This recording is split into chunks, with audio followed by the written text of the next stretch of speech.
Good morning বন্ধুরা, তোমরা সবাই কেমন আছো?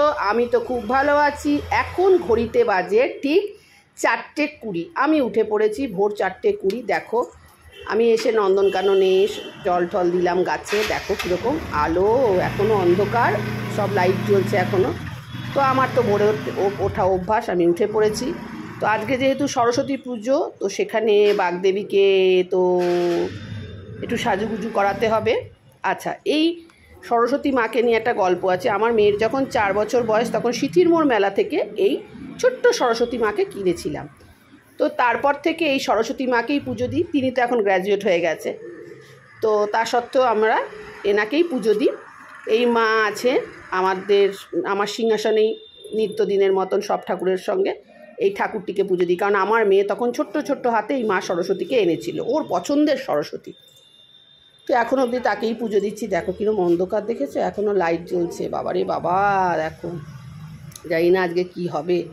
ঠান্ডার মধ্যে বাচ্চাগুলো সব স্নান করা। তো যাই হোক, শ্রী পঞ্চমী সব হলুদ দিয়ে স্নান করা হয়ে গেছে। আমার তো স্নান পুজো হয়ে গেছে। চা খেতে খেতে তোমাদের সাথে গল্প করছি। একটু তারপরে যাব ঠাকুর ঘরে গিয়ে আবার আমি মা সরস্বতীকে সিংহাসন থেকে নামিয়ে তাকে একটা ছোট আসনে বসাবো। তো চলো যাই ঠাকুর ঘরে। এই দেখো আমার মা সরস্বতী, একে আমার মেয়ে কিনেছিল ছোট্ট। তো তাকে 4 বছর বয়সে কিনেছিল। তাকে এখন আমি ফুল টুল দিয়ে সাজাবো, সাজিয়ে ঠিক পুজো টুজো দেবো। তো এবারে পড়েছে বেলায়, তো যার দরুন বেলাতেই পুজো হবে। 12টা কততে জানি লেগেছে আমি তো পুজোতে বসেছি। এখন বাজে, সাজিয়ে গুছিয়ে নিয়েছি, ঠিক 12:40 আমি আবার পুজোতে বসলাম। সমস্ত কিছু দিয়ে পুজো দিলাম, নিজেই পুজো দিই, কারণ আমি পুরোহিত ডাকি না। সমস্ত কিছু দিয়ে ফল ফুল মিষ্টি সব কিছু দিয়ে পুজো দিই। পুজো দেওয়া হয়ে গেলে তারপরে একটু খিচুড়ি, আর আজকে আমাদের বাড়িতে খিচুড়ি হয়েছে, নিচেও খিচুড়ি হয়েছে। আমাদের কমপ্লেক্সে সরস্বতী পুজো হয় বড় করে, সেটা তোমাদের একটুখানি দেখাবো। তো তার আগে আমাদের সরস্বতী পুজো ঠাকুরকে দেখিয়ে দিচ্ছি আমি কীভাবে পুজো আচ্ছা দিলাম। পুজো আচ্ছা দেওয়া গেছে, ধূপধুনো দেওয়া হয়ে গেছে। মা সরস্বতীকে তোমাদের একটু দেখাবো। সাজানো হলো। দেখো আমার ছোট্ট মা সরস্বতী, এই দেখো আমার মা সরস্বতীকে, ছোট্ট মা সরস্বতী, তাকে দেখালাম। তো কথায় বলে না যে বাচ্চাদের আবদার রাখতে গেলে মায়েদের অনেক কঠিন পরিস্থিতিতে যেতে হয়, সেরকম অবস্থা হয়েছে আমার কন্যা তো মা সরস্বতীকে সেই 4 বছর বয়সে কিনেছে। সেই থেকে আজ পর্যন্ত এই যে মা সরস্বতী সেজে উঠেছে। এই হচ্ছে আমার পুচকু মা সরস্বতী, গুরুদেব।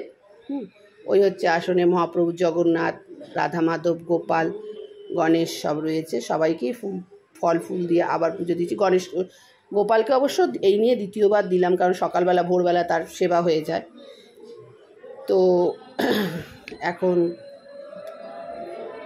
পঞ্চমী তিথিতে পুজো দিলাম, দিয়ে ঠিয়ে এই হচ্ছে পুজো দিলাম মা সরস্বতী। তো তোমাদের আমার এই ব্লগটা কেমন লাগলো অবশ্যই লাইক কমেন্ট করে জানাবে, আর ভালো লাগলে সাবস্ক্রাইব করবে। ভালোবাসা অবশ্যই দেবে, তোমরা কিন্তু ভালোবাসা দেবে।